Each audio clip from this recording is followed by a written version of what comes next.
July 17, 1981. The Kansas City Hyatt Regency. It remains the deadliest non-deliberate structural failure in United States history. 114 people died in a split second, crushed under two suspended walkways while a jazz band played Satin Doll.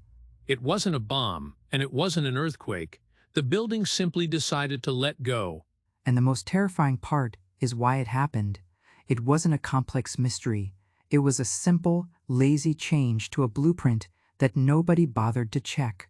The engineers designed a single, continuous steel rod to hold the weight of the sky bridges. It was strong, simple, and mathematically sound. But the fabricators didn't want to build it that way. They complained it was too difficult to thread a 40-foot rod through two different floors. So, they proposed a shortcut. They cut the rod in two, one rod to hang the top walkway, and a second rod hanging from the top walkway to hold the bottom one. It seemed like a minor adjustment to simplify construction, a harmless switch to save a few hours of labor. But in physics, there are no harmless switches. That one change completely altered the load path and doubled the stress on the connection point. The engineers stamped approved on the new drawings without performing a single calculation. They literally signed the death warrants of over 100 people. On the night of the disaster, the lobby was packed with 1,500 people. The air was filled with music, laughter, and the clinking of glasses. People were dancing on the suspended walkways, trusting that the concrete beneath their feet was solid. They had no idea they were standing on a house of cards. The connection was designed to hold 90 kips of force, but because of the redesign, the nut and washer were effectively trying to hold up the entire structure by pinching a hollow box beam. The steel beam began to deform.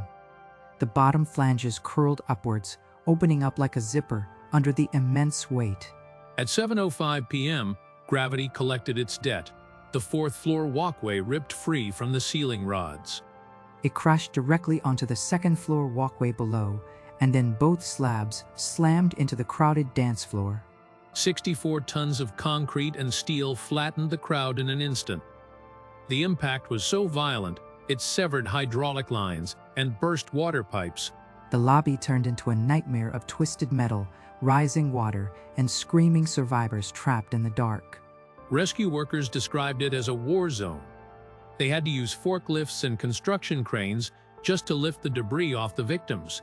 And amidst the carnage, the investigators found the smoking gun.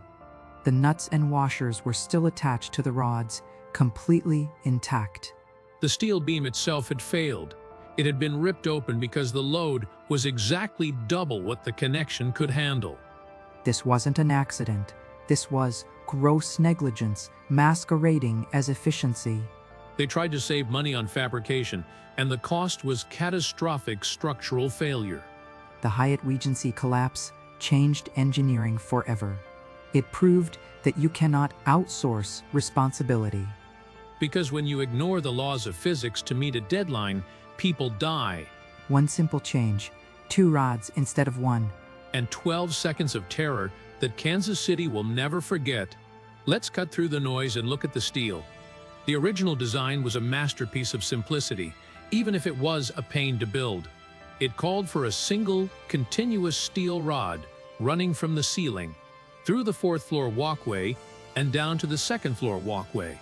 This meant the nut connecting the fourth-floor beam was only supporting the weight of the fourth floor itself.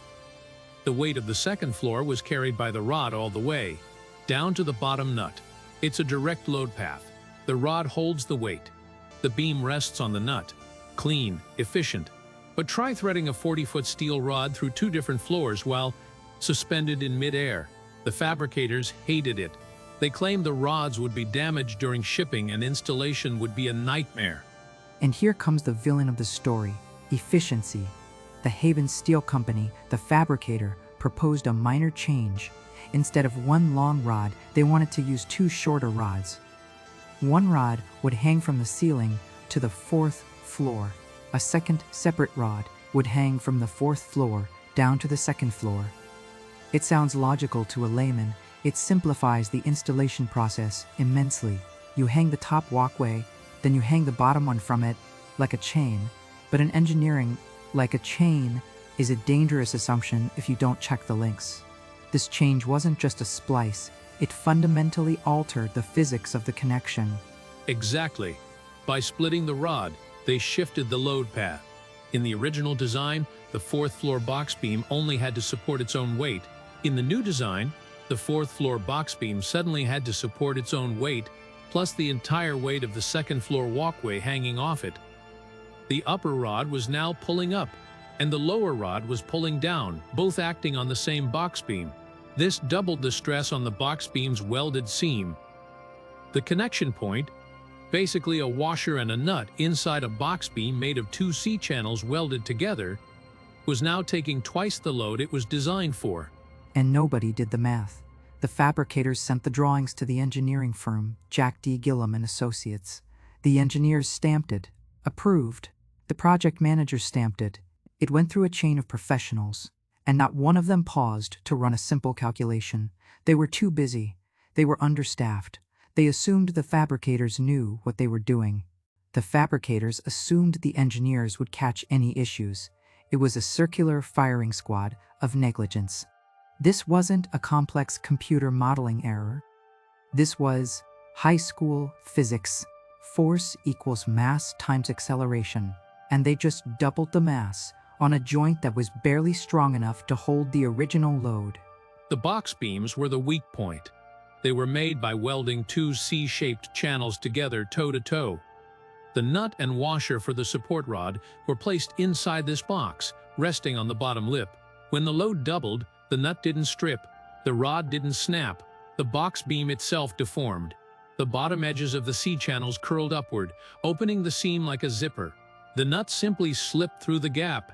It wasn't a material failure, it was a geometry failure. The connection had a safety factor of barely 1, meaning it was on the verge of failure just holding its own dead weight. Add people dancing, add the rhythmic stomping to Satin Doll, it didn't stand a chance. The aftermath was a legal and financial bloodbath. The investigation revealed that the connection, as built, could only hold about 30% of the required load under Kansas City building codes. 30%. It was a death trap from the moment the welding torch cooled. The Missouri Board of Architects, professional engineers, and land surveyors convicted the engineers of gross negligence, misconduct, and unprofessional conduct. Jack D. Gillum and his associates lost their licenses in Missouri and eventually in 41 other states. Their firm, once respected, collapsed just like the walkways. But the damage was done. 114 dead, 216 injured. The rescue operation was hell on earth. The debris was so heavy they had to bring in construction cranes and forklifts just to lift the concrete slabs off the top. Victims, firefighters were crawling through blood and hydraulic fluid, amputating limbs with chainsaws to free trapped survivors because there was no other way to get them out before they bled to death or were crushed by shifting debris. The sheer kinetic energy of the collapse pulverized the concrete and twisted the steel into abstract art.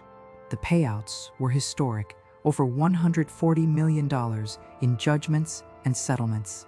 That's nearly $500 million today. But beyond the money, this disaster rewrote the book on engineering ethics.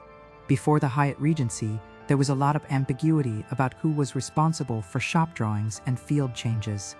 Now, it is crystal clear the engineer of record is responsible for everything. Every change, every bolt, every weld. You cannot outsource responsibility. You cannot rubber stamp a redesign. If you sign it, you own it. It also changed how we build. Peer review became standard for complex structures.